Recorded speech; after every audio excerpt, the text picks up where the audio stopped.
चला सगळ्यांना शुभ संध्याकाळ. आपण वाचत आहोत जीवनमुक्तीचा मार्ग, स्वामी दत्त अवधूत. आता मग कमेंट आली व्हिडिओ खाली की स्वामी दत्त अवधूत कोण आहेत वगैरे. काल आली होती. मी सांगितलं ते ह्याच्यात असतात, अज्ञातवासात असतात. आज परत कमेंट आली की मला यांचा फोटो द्या, इंटरनेटवर काहीच सापडत नाहीये. तर बघा, आपल्या सुदैवानी आपल्या एक साधक आहेत आणि त्यांनी या स्वामींना पाहिलेलं आहे. या ज्या लेखिका आहेत वनिता बुक पब्लिकेशन्सच्या मॅडम, त्याही त्यांना माहिती आहेत. मी प्रकाशकांचा मलाही खूप भेटायची इच्छा होत होती मॅडमना, तरी म्हटलं नाही स्वामींना भेटता आलं तर वनिता मॅडमना भेटूयात. त्यांची ज्या काही लेखिका आहेत, खूप इच्छा झाली होती. दुर्गा दत्त संवाद वाचताना मी पण शोध घ्यायला लागले होते आणि मी प्रकाशकांना फोन बिन सगळा केला होता. आणि आपल्या पण साधिका आहेत, आता मी नाव घेत नाहीत, पण आपल्या मध्ये आहेत त्या की ज्यांनी पाहिलेलं आहे स्वामींना. मॅडमना पाहिलेलं आहे का स्वामींना माहिती नाही, पण माहिती आहे सगळं. नंबर बिंबर त्यांच्याकडे होते. मग त्यांनी सुद्धा मला नंबर दिला आणि काही माहिती दिली. पण त्यावेळेला असं कळलं प्रकाशकांच्या ह्याच्याकडूनच की दोघही अज्ञातवासात आहेत आता. पूर्वी वनिताताई भेटायच्या, पण आता अजिबात भेटत नाहीत. साधनेत मग्न आहेत दोघं. स्वामी तर शक्यच नाही. स्वामी पण खूप खूप पूर्वी ही पुस्तकं लिहिताना भेटलेले आपल्याला आहेत उल्लेख. पुस्तकांमध्ये आपण बघितलं स्वामींनी किती लोकांचे प्रॉब्लेम सॉल्व्ह केले, काय आहेत त्यांच्याबद्दल आपण केलेला आहे तो व्हिडिओ मागच्या पुस्तकांमध्ये. पण ताई पण भेटत नाहीत आणि त्यांची ही साधना आता एवढी वाढलेली आहे की त्यांनी पण कोणाला भेटणं बंद केलेलं आहे. तर व्हिडिओ खाली 2 कमेंट होत्या. मी त्यांना म्हटलं तुम्ही पुस्तक आणा आणि वाचा, बाकी काही नाही. फोटो पण नाही मिळणार आणि काही नाही. दोघंही अज्ञातात आहेत आता. अज्ञातवासात आहेत. पण याचा अर्थ नाही आहे तसं नाही. आहेत. असं त्यावेळेला तरी मला बोलणं झालं होतं, त्यावेळेला माहिती मिळाली होती. तर 5 नंबरचं आपण प्रकरण वाचत आहोत, जागरूकता. योग साधना म्हणजे स्वतःच्या अंतरंगात प्रवेश करणे. बघा, अंतरंगात प्रवेश करणे. परंतु योग म्हणजे काय याची त्यांना अंधुकशी सुद्धा कल्पना नसते. योगाच्या क्लासेस ला जाणाऱ्यांना असं म्हटलंय. योग म्हणजे स्वतःच्याच अंतरंगात प्रवेश करून स्वतःच्याच अंतरंगात प्रवास करत राहणे. अंतरंगात प्रवेश मिळणेच कठीण असते. एकदा अंतरंगात प्रवेश मिळाला की पुढे मग सतत फक्त प्रवास करत राहणे एवढेच बाकी राहते. यासाठी जागरूकतेची आवश्यकता असते, जे मी सारखी म्हणत असते. आता बघा काय दिलेलं आहे. ओमचंच त्यांनी दिलेलं आहे. ओमची साधना. मनात थारा द्यायचा नाही, पळवून लावायचं आणि सर्व विचारांना पळवून लावून त्या जागी ओमला ठेवायचे. ओमचा ध्वनी ऐकत राहायचा व नंतर आपल्या कामाला लागायचे व नित्याची कामे करायची.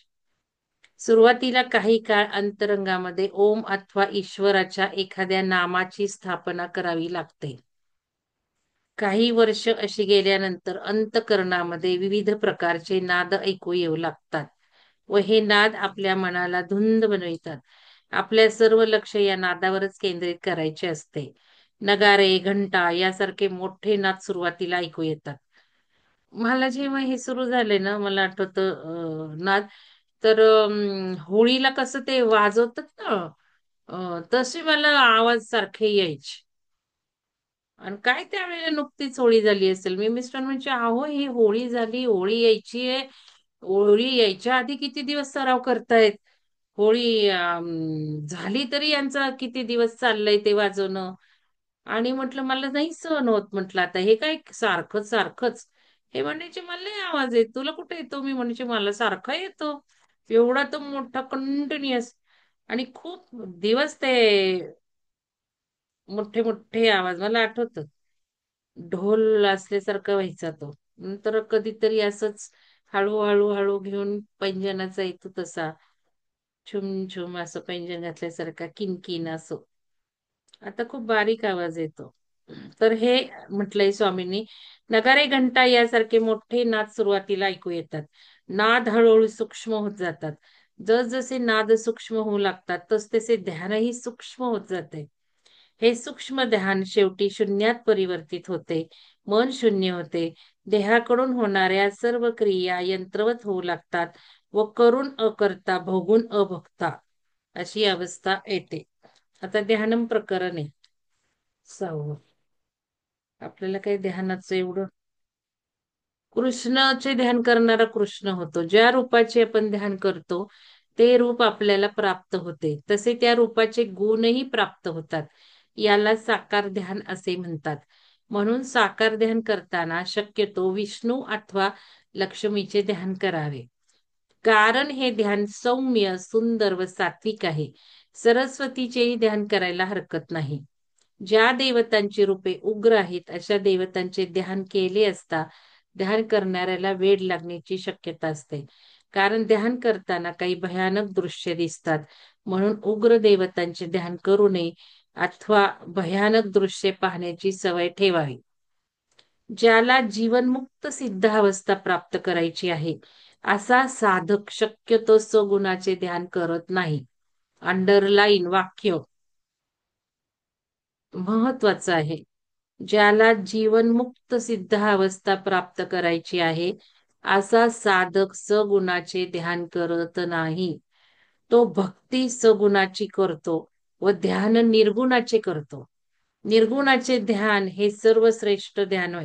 म्हणजे ध्यानात काय कुठली प्रतिमा वगैरे नको, मंत्र नको असं. स्वतःच्या मनात येणाऱ्या जाणाऱ्या विचारांकडे पाहत राहायचे व हळूहळू मनाला निर्विचार अवस्था प्राप्त करून द्यायची.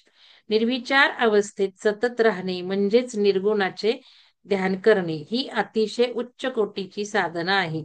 अतिशय पुण्यवान साधकांना मनाला निर्विचार करणे व निर्विचार अवस्थेत बराच काळ राहणे जमते. अन्य साधकांनी मनाला निर्विचार करण्यासाठी विशेष प्रयत्न करणे आवश्यक असते. हळूहळूच होत जातं, काही एकदम विचार बंद होणार नाहीत. आता सोहम ध्यान आहे, लिहून घ्यायचंय बरं का तुम्हाला. लिहून घ्या सोहम ध्यान. आता सोहम एक उत्तम साधना, मनाला निर्विचार बनवण्याची ही एक उत्तम साधना आहे. या साधनेने परमहंस पदवी प्राप्त होते. शांत कोलाहल नसलेल्या ठिकाणी एकांतात बसावे. पाठीचा कणा ताठ ठेवून बसावे. जराही हालू देऊ नये. खोल व दीर्घ असा श्वास घ्यावा व सोडावा. असे सुरुवातीला किमान अर्धा तास करावे व सुमारे 1 आठवड्याच्या साधनेनंतर दीर्घ श्वास घेणे जमवू लागते. आता दीर्घ श्वसन आपल्याकडे ओंकारात करून घेतलं जातं, प्राणायामातही करून घेतलं जातं. तर ही स्टेप अर्धा तास किमान तुम्हाला सराव होत आहे या दोन्ही वर्गातनं. दीर्घ श्वास घेणे जमू लागल्यावर श्वास घेताना सो आणि सोडताना हम असे मनातल्या मनात म्हणायचे. बघा, घ्या सो हम, सो हम. आपण नुसतं बघतो ना श्वास आलेला का गेलेला, त्यावेळेलाही म्हणायचं. ही साधना दररोज सकाळी 2 तास व संध्याकाळी 2 तास करावी.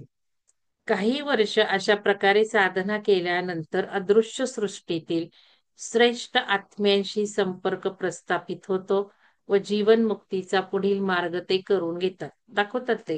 म्हणजे याचा अर्थ काय अगदी असं कोणीतरी येऊन तुम्हाला म्हणतात आता हे करा ते करा असं नसतं, की आपण ध्यानाला बसल्यावर आपोआप मी जे म्हणते ना कुंडलिनी माता सगळं करून घेते, तेच आहे हे.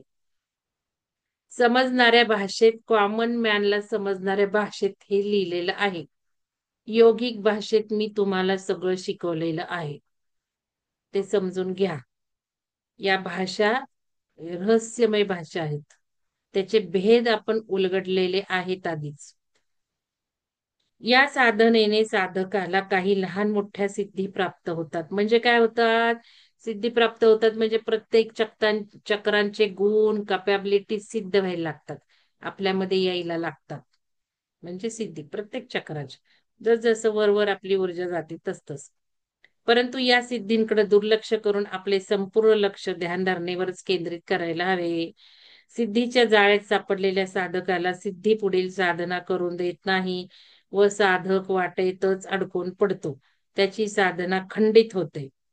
अर्थात यदा कदाचित साधना काही कारणाने खंडित झाली तरी साधकाची अधोगती होत नाही, हे या सोहम साधनेचे वैशिष्ट्य आहे. सिद्धीच्या जाळ्यात साधक जरी अडकला तरी त्याला पुढचा जन्म चांगला मिळतो व पुढील जन्मी त्याला मार्ग दाखवणारे सद्गुरूही भेटतात. पण यथा कदाचित साधकाने सिद्धी मिळवण्यासाठी जो काही खास प्रयत्न केले तर मात्र त्याला पुढील जन्मी शिक्षा भोगाव्या लागतात किंवा मृत्यूनंतर त्याची अधोगती होते. म्हणून साधकाने कधीही सिद्धी प्राप्त म्हणजे हे काय सिद्धी प्राप्त करण्याच्या म्हणजे मला हे दिसतच नाही, मला आधी दिसायचं, मला किरण दिसायची, मला ज्योत दिसायची, आता कुठं ज्योत दिसते हे मागच लागणं, अनुभवाच्या मागं लागणं. आणि मग शब्दांना पावर आहे. जसं तुम्ही विशुद्धी चक्रापर्यंत येतात तस तसं ऊर्जा तुमच्या यायला लागतात, तस तसं तुम्हाला शब्दांना पावर यायला लागते. मग बोलाल ते व्हायला लागतं खरं. कोणाला काही म्हटलात होईल की होतं. शब्दात ताकद यायला लागते.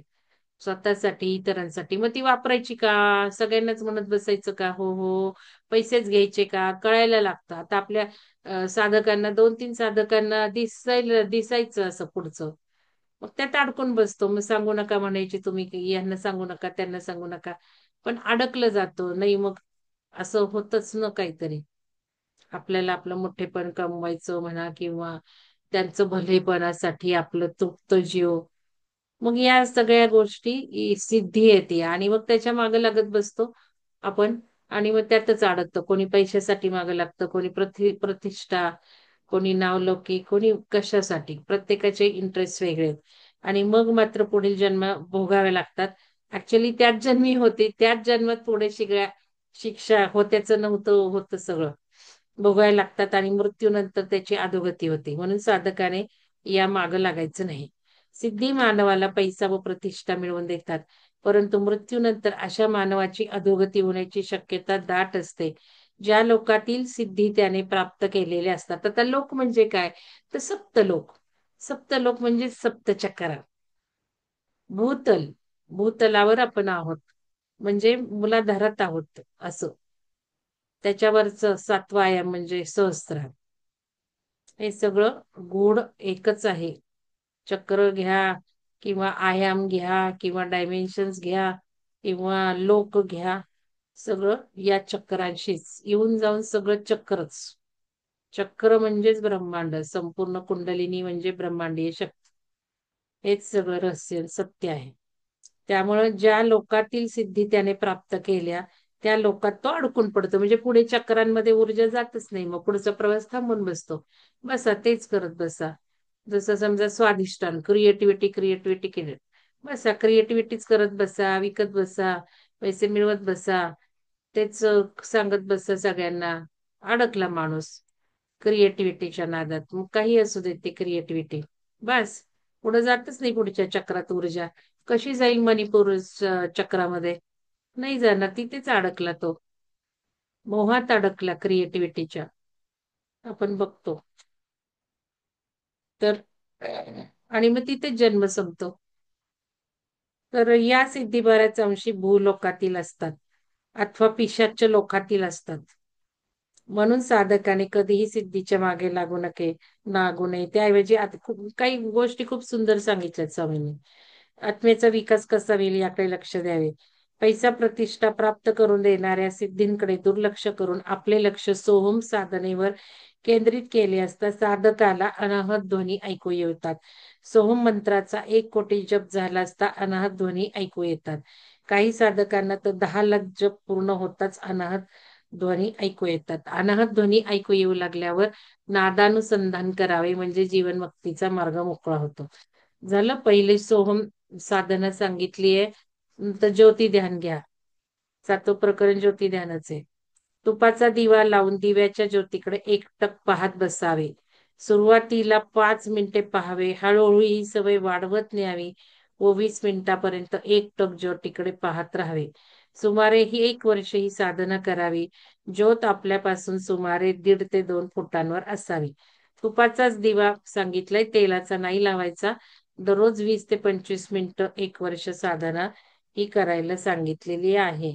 बरेच जण करतात ही ज्योती साधना, पण ही चांगली नाहीये. मी सांगते तुम्हाला. हे पुढे सगळं स्वामींनी लिहिलेलंच आहे. सगळं जरी दिलंय तरी त्या त्या टप्प्यावरच्या त्या त्या माणसाला ते ते रेझोनेट होणार. गुरुग्रह आपल्या राशीला आल्यावर साधनेला सुरुवात करायची. पुनश्च गुरुग्रह आपल्या राशीला येईपर्यंत साधना, म्हणजे 1 वर्ष असतो ना गुरु आपल्या राशीमध्ये. कॅलेंडर नव्हतं पूर्वी म्हणून हे बघायचे. गोडे तेलाचा दिवा स्वामींनी सांगितले. गोडे तेलाच्या ज्योतीवर ध्यान केल्याने कनिष्ठ स्वर्ग लोकातील गौण देवतांशी गणगंधर्वांशी साधकाचा संपर्क येतो. या देवता साधकाला प्रसिद्धी व पैसा मिळवून देतात, परंतु आत्मज्ञान, सिद्धावस्था किंवा जीवनमुक्ती देऊ शकत नाही. जीवनमुक्तीसाठी किंवा सिद्धावस्थेसाठी गौण देवतांकडे दुर्लक्ष करावे लागते. गौण देवलोकांच्या पलीकडे जावे लागते. आता लोक आपण सगळे बघितलेच आहेत ना, आयाम.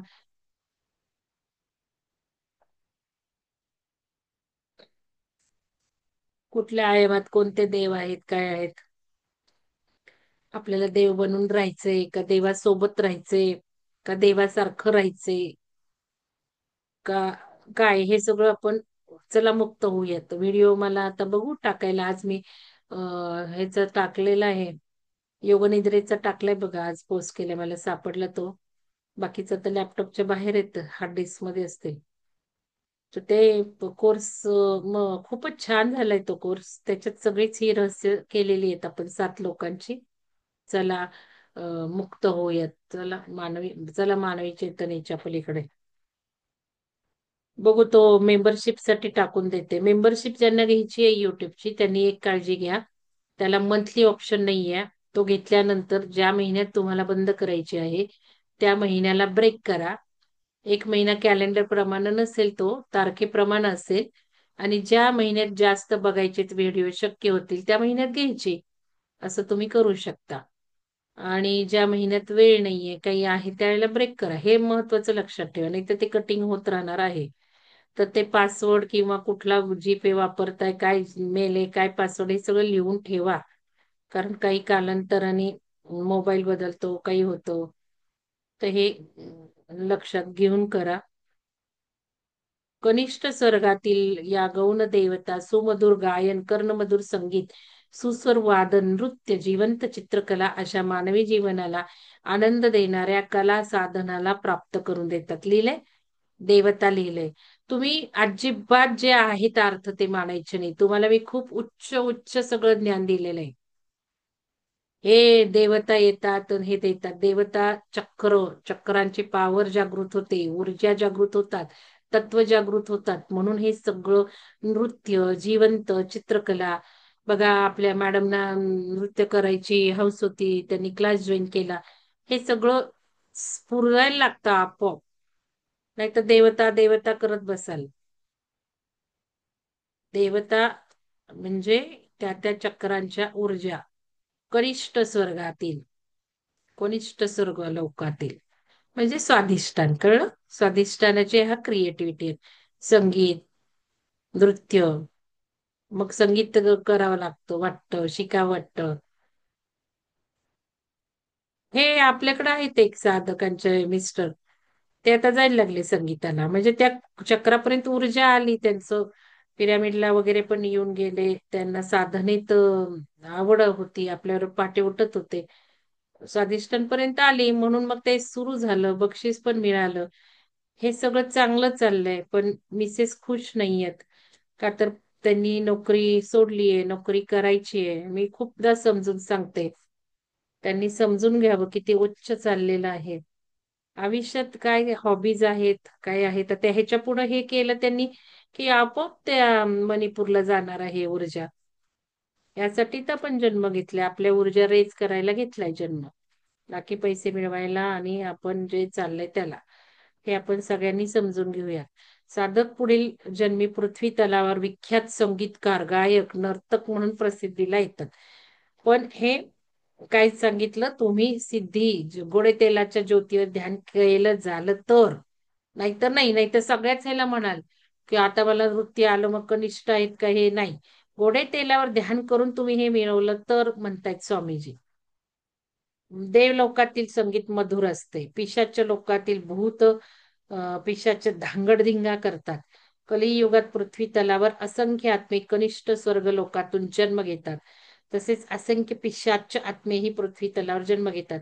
त्यामुळे सुस्वर संगीत व गोंगाट दोन्ही पाहायला मिळतात. परलोकातील ज्या स्तरावरून मानव पृथ्वी तलावावर जन्म घेतो, त्या स्तरावरच्या आवडी-निवडी त्याच्याबरोबर येतात. संगीत, कला, गायन यांचे आकर्षणही तो कुठल्या स्तरातून आले हे सांगतात. आत्ता जन्म घेतानाच आलेली असेल आवड तर हे प्रत्येक ठिकाणी हे नाहीये की हे साधनेतून सांगितलेलं आहे. मानवांनी आपल्या अभिरुची उच्च ठेवाव्यात, असे आपल्या पूर्वजांनी सांगितले आहे. कारण पृथ्वी तलावावर प्रत्येकाने आपल्या उद्धाराचाच प्रयत्न करायचा असतो. मेणबत्तीचं दिलंय पण मेणबत्तीचं ध्यान करू नये असं त्यांनी सांगितलंय. दिले पण नाही करू. मेणबत्ती हा या पुस्तकाचा विषय नव्हे. पण श्रद्धेने लोक मेणबत्तीचा वापर करतात म्हणून हे लिहिलंय. ते म्हणतात काहीच हे मेणबत्तीच्या याने होत नाही. योगावाले करतात बघा, ऐका. मेणबत्तीने ध्यान करू नये त्यांनी सांगितले. कनिष्ठ आहे ना, ते मेन सुद्धा कनिष्ठ आहे. अग्निध्यान म्हणजे यज्ञपात्रात सूर्य उपासना, यज्ञकुंड अग्नी प्रज्वलित कराव्यात, आहुत्या द्याव्यात, डोळे तेजस्वी होतात, मन एकाग्र होते, ध्यान लागू लागते. तर अग्नी पेटवताच अरण्यात राहणारे 6 तासात डोळ्यांची पापणी सुद्धा ते हलवत नाहीत. अशा प्रकारे काही काळ साधना केल्यावर अग्नीतून यज्ञ देवता प्रकट होतात व साधकांना वर प्रदान करतात. जे साधक अशा प्रकारे काही वर्षे साधना करतात त्यांना अग्नी तत्वावर विजय प्राप्त होतो व ते संकल्पाने केव्हाही अग्नी प्रकट करू शकतात. सिद्धी आहे ना, अग्नी प्रकट करण्याची पण सिद्धी आहे. आता सूर्यदान दिलंय बघा 9. मी म्हटलं ना तिकडं चालू होतं तवर इकडं पण आपल्याला बरोबर ते पुस्तक आलं. सूर्यध्यानावर काय म्हणतात बघा स्वामी. तपस्वी लोकांच्या तपसाधने, आता प्रत्येक हे जरी स्वामींनी लिहिलंय, काय लिहिलंय, यात काही चुका असू शकतात, यात काही कालबाह्य असू शकतात. डोळे, बुद्धी जागृत ठेवून विचार करायचा आहे. हे सगळ्या महत्वाच्या सूचना मी सांगते, नाही तर स्वामींनी सांगितलंय म्हणून सुरू करायचं नाही. आपण हळू हळू सगळं तोलून मोलून म्हणजे चाखून माखून सगळं. काल एक नूतन मॅडमनी छान कमेंट लिहिली आहे बघा व्हिडिओ खाली. काल का सकाळच्या याला प्राणायामाचं झालं. त्यांनी लिहिलंय की हे पुस्तक खूप छान आहे, खूप माहिती मिळते. त्यातून मॅडम सांगतात तेही स्व अनुभवाची गोडी त्यात मिसळतात. हे फार महत्वाचं आहे. अनुभवाच्या जोरावर हे चाललेलं आहे, नुसतं वाचन नाहीये. त्यामुळे जे काही वाटतंय ते बोलतीये मी, त्यात ते पण घालतीये. त्याचबरोबर तुम्हाला अवेअर सुद्धा करत आहे, जागृत सुद्धा करत आहे. ब्लाइंडली काही आपण घ्यायचं नाही. सूर्यध्यान तपस्वी लोकांच्या कारण माझे अनुभव सांगितले ना मी आज त्याच्यात प्राणायामाचे, सूर्योपासनेचे. तपस्वी लोकांच्या तपसाधनेमध्ये सूर्य ध्यान ही प्रमुख साधना आहे. ही साधना अनेक प्रकाराने करता येते. दररोज सकाळी आरक्त सूर्याकडे 5 ते 10 सेकंद बघावे व नंतर त्या तेजाचे डोळे मिटून 5 मिनिटे ध्यान करावे. सूर्योपासनेचा ग्रुप केलेला आहे, त्यात लोकांना जोडलेला आहे. जे करत आहे ते. आणि त्याच्यामध्ये मी आज हे सांगितलं आहे, इथलंच वाचून सांगितलंय की डोळे मिटून परत त्या सूर्याच्या तेजाला आठवायचं आज्ञाचक्रावर. ते मी ऍड केलं. फक्त इथेच स्वामींनी लिहिले की डोळे मिटून ध्यान करावे 5 मिनिट. 5 सेकंद सूर्याकडे बघावे, 5 मिनिटं डोळे मिटून मिटलेल्या डोळ्यांसमोर दिसणाऱ्या तेजाचे ध्यान करावे. कारण मला हे रेझोनेट झालं. ठीक आहे, 5 सेकंदच बघा, 5 मिनिटं डोक्यावर आज्ञाचक्र मी ऍड केलं बहुतेक. पण यांनी असं केलं की व्हिज्युअलाइज करा परत. व्हिज्युअलायझेशनच आलेलं आहे इथे, लक्षात घ्या. ही 5 मिनिटांची साधना तेजस्विता प्रदान करते, नेत्रविकार दूर होतात. ही साधना बालपणी करणे जास्त चांगले. पण ज्यांना चष्मा लागला आहे, ज्यांचे डोळे अधू आहेत, अशा लोकांनी ही साधना करू नये. म्हणजे करू नये असंही नाहीये, मी करते. म्हणून तर म्हणते प्रत्येक हे आपण हळूहळू अनुभव घेत ठरवायचं आपलं. जे साधक कुंकवत असतात काही दिवसातच त्यांची दृष्टी जाते व अंध होतात. दररोज 10 मिनिटे सूर्याकडे पाहिले असता काही दिवसातच अंधत्व येते. असा काही साधकांचा अनुभव आहे, अनेक साधकांचा अनुभव आहे. म्हणून सामान्य लोकांनी 5 सेकंदापेक्षा जास्त वेळ सूर्याकडे पाहू नये, अन्यथा अंधत्व येण्याची शक्यता असते. म्हणून आपण हळूहळू सगळं केलेलं पाहिजे. हे मी सांगितलं त्या ग्रुपवर. पण हे पण काही खरं असेल असं काही नाहीये. कारण आपण बाकीचे पण अनुभव बघतोय ना, किती वेळ करतात, काय करतात. पण हळूहळू त्याला म्हणून तर साधना उपासना नाव आहे. साधना उपासना म्हणजे हळूहळू करायचंय, ते शरीराला तयारी करत जायचे. चंद्र ध्यान दिलंय बघा, 10वं प्रकरण. या साधनेने साधकाला विविध प्रकारचे ज्ञान होते, अंतर्ज्ञान प्राप्त होते. सर्व वनस्पतीचे गुणधर्म ओळखता येऊ लागतात. अमरत्व प्राप्तीचा मार्ग सापडतो. कुठल्या रोगावर कशा प्रकारे उपाययोजना करावी याचे ज्ञान होते. सिद्धावस्था प्राप्त होते. साधक जीवनमुक्त होतो. सूक्ष्म लोकांचेही ज्ञान होते. सूर्य ध्यान, चंद्र ध्यान करणाऱ्या साधकांवर ग्रह नक्षत्रांचा काहीही परिणाम होत नाही. ते ग्रह नक्षत्राचे स्वामी बनतात. चंद्र ध्यानाने तसेच चंद्राबरोबर नक्षत्रांचे ध्यान केले असता पशु पक्ष्यांच्या भाषा साधकास येऊ लागतात. पशु पक्ष्यांचे मनोगतही साधक ओळखू शकतो. बघा म्हणजे किती चेतना वाढणार आहे नक्षत्र ध्यानाबरोबर. आपण थोडं थोडं नक्षत्रांचं सुरू केलेलं आहे. आता 11वं बघा, भ्रूमध्य ध्यान. म्हणजे इथे बघायचं, ते 11वी स्टेप आहे, सुरुवातीला नाही. डोळे वर फिरवून दोन्ही भुवयामध्ये पाहणे याला आणि अजून कोणीही सुरू करायचे नाहीये. हे पण मी सांगते तुम्हाला. डोळे वर फिरवून दोन्ही भुवयामध्ये पाहणे याला भ्रूमध्य असे म्हणतात. सुरुवातीला 1 मिनिट, 2 मिनिट अशा प्रकारे भ्रूमध्य दृष्टीची सवय करावी. हळूहळू ही सवय वाढवत जावी व अर्धा ते 1 तासापर्यंत भ्रूमध्य ध्यान करावे. डोळे दुखू लागले अथवा त्रास होऊ लागला तर साधना तात्काळ थांबावी. तसेच दररोज डोळे चारही दिशांनी फिरवून डोळ्यांचा व्यायाम असा आपण करतो ना, इकडं इकडं, तसा करावा. या साधनेने वैश्वानर विद्या प्राप्त होते. म्हणजे सूक्ष्म शरीराने कोठेही भ्रमण करण्याची विद्या प्राप्त होते, म्हणजे ऍस्ट्रल ट्रॅव्हल. या साधनेने साधकाला जे ज्ञान प्राप्त होते त्या अतिंद्रिय ज्ञानाने तो हरपून जातो. आपल्याकडे जगापेक्षा काहीतरी वेगळे आहे या जाणीवेने तो भुलून जाण्याची शक्यता असते. साधक जर येथे दक्ष नसेल तर तो भरकटत जातो. एकदा का साधक भरकटला की वातावरणातील माया शक्ती त्याला अधिकाधिक भरकटवत नेतात. त्याला सतत चुकीचे ज्ञान देतात व चुकीची माहिती देतात.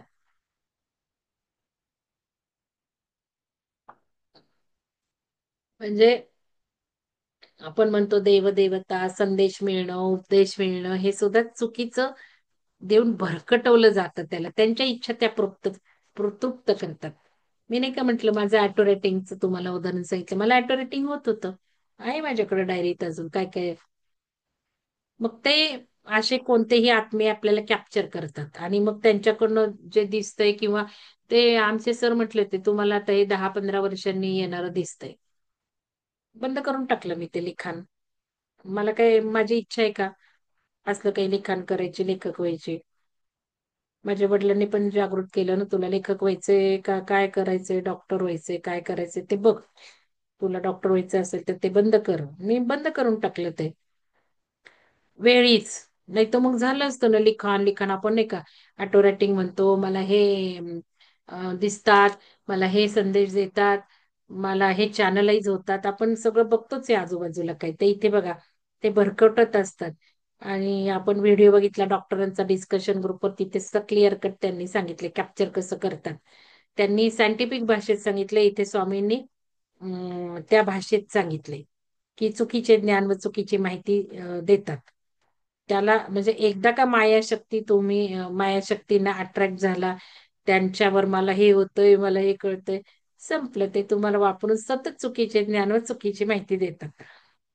चुकीचे ज्ञान व चुकीची माहिती समाधी सदृश तंद्र अवस्थेत मिळत राहिल्याने तो तिला सत्य ज्ञान समजण्याची चूक करतो व फसत राहतो.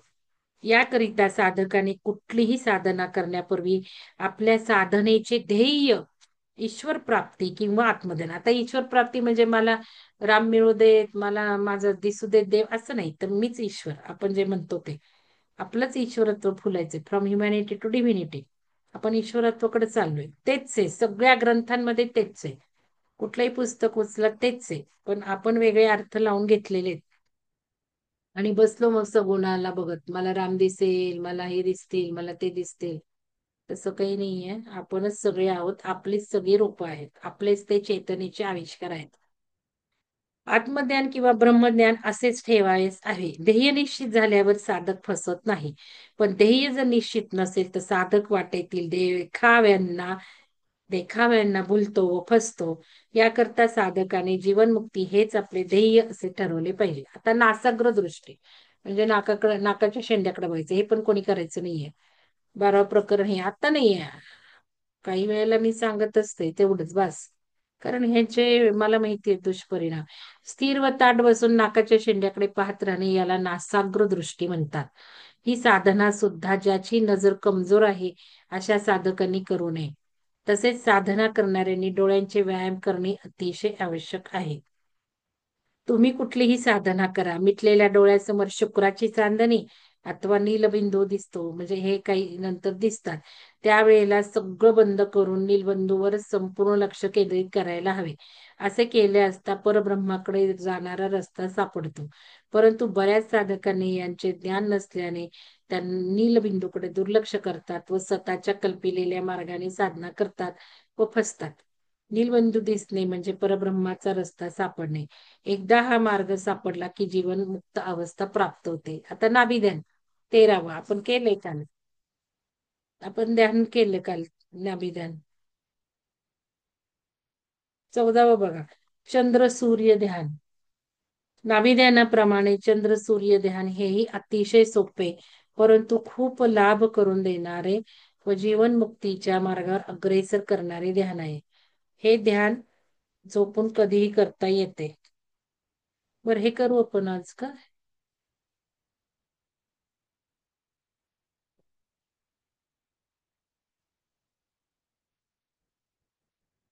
हे आज करू आपण. 14वे अंतर त्राटक आहे. आता त्राटक आणि सोहम हंस ध्यान. सोहम हंस ध्यान मध्ये काय आहे? सोहम, तर त्याच्यामध्ये सोहम हंस म्हणायचं. सोहम हंस ध्यानामध्ये सोहम हंस ब्रह्म असा जप सतत मनातल्या मनात करायचा आहे. सोहम हंस ब्रह्म हा जप करायचा आहे. जीभ न हलवता, ओठ न हलवता. सुरुवातीला असं अनुभव येतो की श्वास आत घेताना एखादा मंत्र म्हटला जात आहे व श्वास सोडताना एखादा मंत्र म्हटला जात आहे. हे तुम्ही करा. कुठलाही मंत्र घ्या. पण मंत्राचं सुद्धा काय दिलंय स्वामीजींनी ते सांगेलच तुम्हाला पुढं. पण हे ध्यानासहित मंत्र आहे, नुसतं मंत्र नाहीये. तर एखादा मंत्र घ्यायचा, श्वास घेताना तो मंत्र म्हणायचा, श्वास सोडताना तो मंत्र म्हणायचा. असं खूप दिवस करायचं आहे. असे 5-6 महिने केल्यावर मग श्वास आत घेताना 2 वेळा मंत्र म्हटला जात आहे. हे आपोआप होतं. श्वास सोडताना 2 वेळा. मग दररोज असं कितीतरी महिने केल्यावर 3दा 4दा येतो. ज्यांचे प्रारब्ध थोडेफार खराब आहे किंवा पूर्ण पुण्याईचे बळ कमी आहे अशा लोकांना वर्ष वर्ष साधना करून अनुभव येत नाही. असे झाले तर आठवड्यातून 2 दिवस कडकडीत उपवास व थोडाफार दानधर्म करावा. त्याचबरोबर दररोज कुत्र्यांना भाकरी चपाती घालावी. तसेच दररोज कावळ्यांना आमटी भात द्यावा. वर्षातून किमान 10 तरी औदुंबर, वड, पिंपळ यांची झाडे लावावी. असे केले असता साधनेत विघ्न निर्माण करणाऱ्या शक्ती शांत होतात व प्रगती होते. बघितलं दानाचं, झाडं लावण्याचं किती महत्व आहे की साधनेत प्रगती त्यामुळे होते. बाकीच्या जे काही त्रास देतात ऊर्जा ते शांत होतात. काही वर्ष अशा प्रकारे साधना केल्यानंतर श्वास आत घेताना मंत्र जप 3 वेळा होत आहे. मंत्र जप 3 वेळा होत आहे परंतु श्वास सोडताना मात्र तो नीता मॅडमनी करून घेतलं होतं असं शारदा मॅडम म्हणतायत. तर हे आपले प्रयोग चालूच असतात आपल्या ओंकारातनं, प्राणायामातून. परंतु श्वास सोडताना मात्र तो एकदाच होत आहे असा अनुभव येतो. म्हणजे घेताना 3 वेळा, सोडताना एकदा. असा अनुभव येऊ लागल्यानंतर श्वास आत आत ओढला जात आहे. आता हे काहीही न करता आपले श्वास आत ओढला जातो आपण बघतोच आहे. अनुभव येतोय, फक्त तुम्ही ती भाषा वापरत नाही की आतमध्ये ओढला जातो श्वास, कळत नाही, डीप होतो. तो आपोआप ओढला जातो आणि बंदच होतो. पुष्कळ वेळा श्वास बंद झाल्यासारखं मला झालं ना. अन श्वासच नाही कमी काल का परवा म्हटलं श्वासच बंद झाला. पहाटे ध्यान घेतलं त्यावेळेला सुरू केलं आणि बंदच झाला माझा श्वास. हळूहळू या साधनेने आणि आता लो बीपी पण व्हायला लागला. आता चालली डॉक्टरांकडे आता. आणि मला काही माहितीच नव्हतं मला असं काय होतं. शारदा मॅडमचा आता जस फोन झाला तर त्यांनी मला सांगितलं की लो बीपी झाल्यावर असं होतं. मग मला कळलं. हळूहळू या साधनेने मानव ब्रह्मापर्यंत जाऊन पोहोचतो. काही कारणाने ही साधना अर्धवट राहिल्यास पुढील जन्मी हीच साधना आपोआप सुरू होते. बघा, आणि आपण म्हणतो कस काय मला एवढ्या लवकर अनुभव आला. आता हे अंतरत्राटक आहे. ह्याच्यामध्ये सात्विक जेवण घेणं महत्वाचं आहे. शरीरात असणारे 149 वायू फिरत असतात. त्यांच्या या सहज गतीमध्ये जड पदार्थ खाल्ल्याने अडथळे निर्माण होतात. स्वामींनी सांगितले, एक वेळ राहा, संध्याकाळी जेवू नका. जे सिद्ध पुरुष आहेत अशा लोकांना मात्र कसलेही बंधन नसते, खाण्यापिण्याचे बंधन नसते. अनेक सिद्ध पुरुष यथेचे मांस मदिरा सेवन करतात, गांजा उडतात. ते फार पुढे गेलेले असतात ना, म्हणून त्यांना सगळं चालतं. सर्व बंधनांच्या पलीकडे जाऊन पोहोचलेले असतात. अर्थात काही साधू ढोंगी असतात आणि मग हे सगळं आपल्याला सांगतात. खोटं आहे, आम्ही हे आहोत आणि दारू पितात, गांजा उडतात असं म्हटलंय.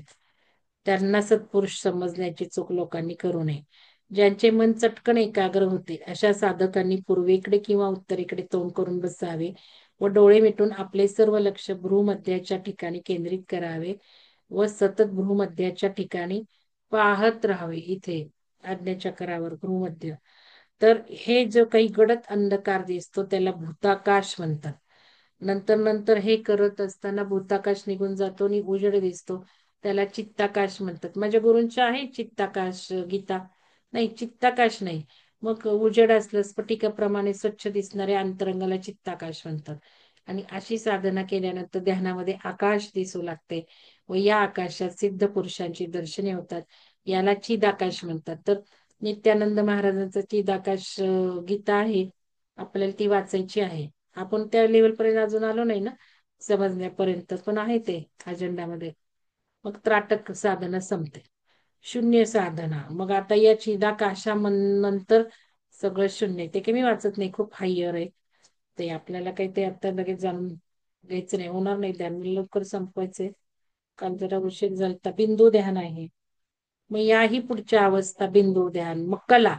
आता कला म्हणजे इथे स्वामींनी म्हटलंय कला म्हणजे ज्योती. भाग्यवान साधकांना या कलेचे म्हणजे ज्योती स्वरूप परमात्म्याचे दर्शन होते. बिंदूवर काही ध्यान केल्यानंतर कला प्रकट होते. म्हणजे चित्ताकाश, चिदाकाश, त्याच्यानंतर बिंदू, काय काय आहे या सगळ्या स्टेप्स आपल्याला अजून ह्या सगळ्या पुढच्या आहेत. ज्यांना हे करायचंय, काय म्हणायचं त्याला, समाधी घ्यायची आहे.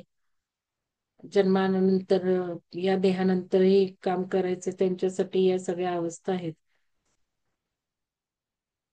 जन्मामध्ये परोपकार, दान, नम्रता, लीनता इत्यादी सद्गुणांचा अभ्यास, नामस्मरण, जप, सत्पुरुषांची सेवा, सर्व गोष्टी भाग्यवान साधकांनी पूर्वीच केलेल्या असतात. अशा जवळजवळ पूर्णत्वास पोहोचलेल्या साधकांनाच दिव्य ज्योतीचे दर्शन घडते. असं त्यांनी म्हटले. ज्योत कोणाला दिसते? हे सगळं करणाऱ्यांना दिसते. सगळं शुद्ध पाहिजे. हा. आता अशा लोकांचे पुढील 2-3 जन्म अतिशय कष्टात जातात.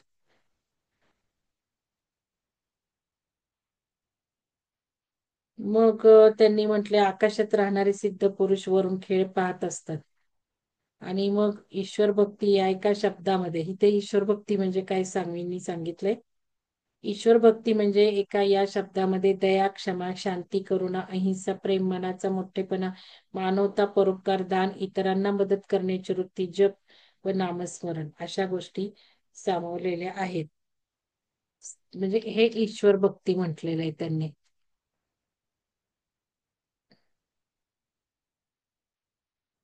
नंतर सहस्त्रार चक्र साधना दिली आहे. आपण हे करायचंय नंतर. आपण हे ध्यानामधनं करून घेऊ. मग सहज समाधी दिलेली आहे. ते एकदम पुढे जायचं नाही म्हटलंय ना त्यांनी, जंप नाही मारायचं. हा. आता बघा, देवता दर्शन 23व प्रकरण आहे. सगुण दर्शनासाठी पुढील साधना करायची असते. साधकाने प्रथम उपवास, प्राणायाम करा. नंतर आसनावर न हलता डुलता 4 ते 6 तासापर्यंत बसण्याची सवय देवासमोर. ज्यांना सगुण साधना करायची. साधनेच्या काळात थोडं दूध, केळी वगैरे घ्या. प्रारब्ध शुद्ध असेल, वाईट शक्तींचा प्रभाव नसेल आणि कर्मे चांगली असेल, तो सद्गुणी दानी परोपकारी असेल, तर मग तुम्हाला ही सगुण पण रूप दिसते तुमच्या ईश्वराचे. इच्छा अथवा अपेक्षा धरल्यास सगुण दर्शन होत नाही. क्लिअर कट वाक्य आहे. इच्छा अथवा अपेक्षा धरल्यास काहीच होत नाही. ध्यानात प्रगती होत नाही, ध्यानही होत नाही. हे ध्यानाचं नाहीये. हे देवासमोर बसून जे लोक करतात देवता उपासना, सगुण उपासना, त्यांच्यासाठी त्यांनी लिहिलेलं आहे. इच्छा अथवा अपेक्षा धरल्यास सगुण दर्शन होत नाही. या साधनेकरता साधकाने सात्विक देवता निवडावी व त्या देवतेच्या नावाचा मंत्र जोप दररोज सकाळी 3 तास व संध्याकाळी 3 तास करावा. साधना करताना कुठल्याही कारणाने मध्येच उठू नये. जप अथवा साधना पूर्ण करूनच उठावे. ज्या दिवशी आपण साधना करतो मध्येच उठतो त्या दिवशी साधना खंडित होते व पुनश्च पहिल्यापासून साधना सुरू करावी लागते. हीच या साधनेतील अडचण असते. ज्या देवतेची आपण साधना करत असतो त्या देवतेचे गण आपल्याला साधना करून देत नाहीत. साधकाने आसन सोडावे म्हणून विविध प्रकारची विघ्ने या गणांकडून निर्माण केली जातात. साधकाला आसनावरून उठण्यासाठी प्रयत्न केला जातो. अशा प्रकारच्या अडचणींना तोंड देत साधना करणे हे वीराचे काम असते. सामान्य मनुष्य येथे टिकाव धरू शकत नाही. मुळात त्याला 5-6 तास बसणेच शक्य होत नाही. म्हणजे बसायचं देवासमोर मंत्र म्हणत बसायचं. हे या उपासनेचं स्वामींनी सांगितलेलं आहे की सगळे गण त्रास देतात. एकदा का तुम्ही उठला तर तुमचं म्हणजे आता समजा 1000 जपाचं अनुष्ठान असेल आणि जप करताना उठलात तुम्ही काही मध्येच म्हणता म्हणता रोज 100-108 म्हणत असेल तर काही ते लागू पडत नाही. आणि 999 जप आधी झालेला असेल तरी तो झिरो होतो त्या क्षणाला. आणि सगळी साधना परत पहिल्यापासून 1000 करावी लागते. आणि आपल्याकडे मंत्र उपासना करणारे बघा कसे मंत्र म्हणत असतात. गाडीत करतील, टीव्ही बघताना करतील, परत बसलेले असताना करतील, गप्पा मारताना असताना करतील, परत फोन आला तर घेतील, मध्येच उठतील. ह्या गोष्टी असतात. आपण काय करतो त्याचं कसं महत्व आहे. आणि त्यातून एखाद्याने जर बसण्याची सवय केली तर इतर विघ्ने त्याची वाट पाहत असतातच. अशा सर्व संकटांना, विघ्नांना तोंड देत जो साधक साधना करतो त्याला मात्र हळूहळू दिव्य अनुभव येऊ लागतात. तर मनाला थोडी जरी भीती वाटली तरी म्हणजे कारण काय लिहिलेलं आहे की विघ्ने यायला लागतात. इथे लिहिलेलं आहे पहिल्या काही दिवसातच विघ्ने येण्यास सुरुवात होते. आपल्या आसपास काही पडत आहे असा भास होतो. पुष्कळ वेळात धप्प असा आवाज येतो. या आवाजाने मन भयभीत होण्याची शक्यता असते. मनाला थोडी जरी भीती वाटली तरी साधना करणे तात्काळ सोडून द्यावे, अन्यथा त्याचे खूपच वाईट परिणाम होतात. अगदी गणपती, विष्णू, दत्त अशा सात्विक देवतांची साधना केली तरी भीतीदायक दृश्य दिसतात.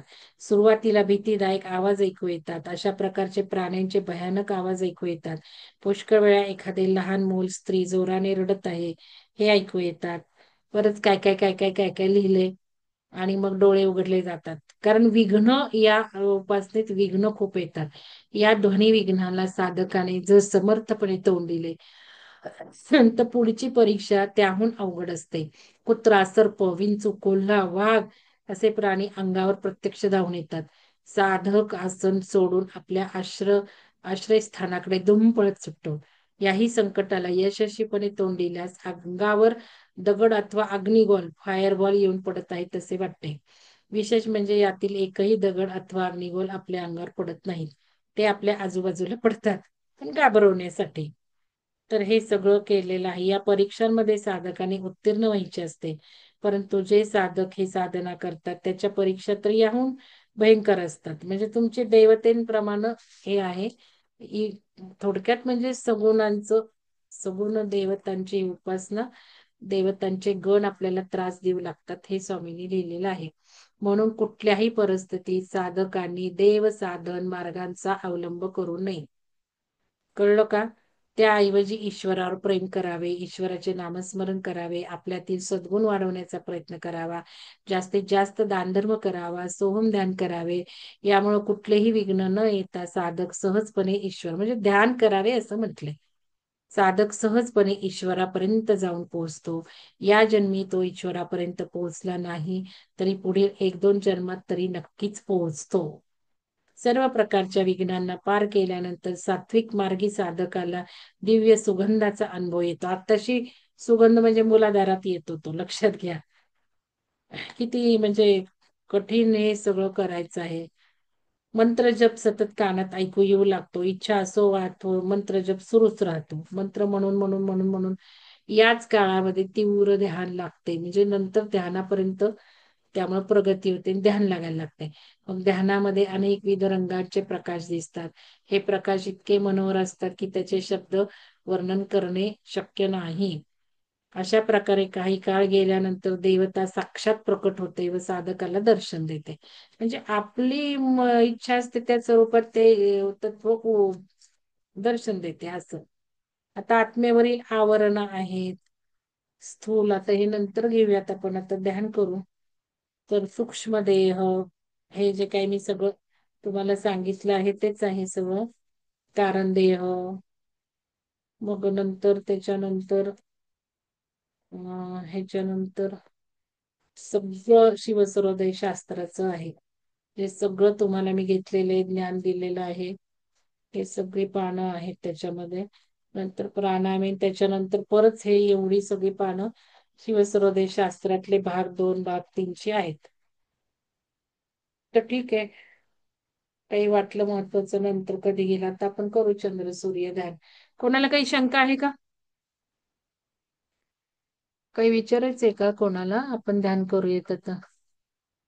पाणी घेऊन या. काय लिहिलंय चॅट बॉक्स मध्ये? आता उद्यापासून सुजाता मॅडम घेतील. मी जरा नाहीये 7-8 दिवस. म्हणजे तशी मेसेज बेसेज बघेल पण कार्यक्रमांमध्ये मी नसणार आहे. तर सुलक्षणा मॅडम तुम्ही बघा बरं का जरा आपल्या ग्रुप्सकडे सगळ्या आहेत ना हो तुम्ही? हा. हो आहे. तर मॅडम सुलक्षणा म्हणजे मी सुचेता सहस्रबुद्धे बोलतेय. बोला म्हणजे ना. सर्व ठिकाणी आता इतकं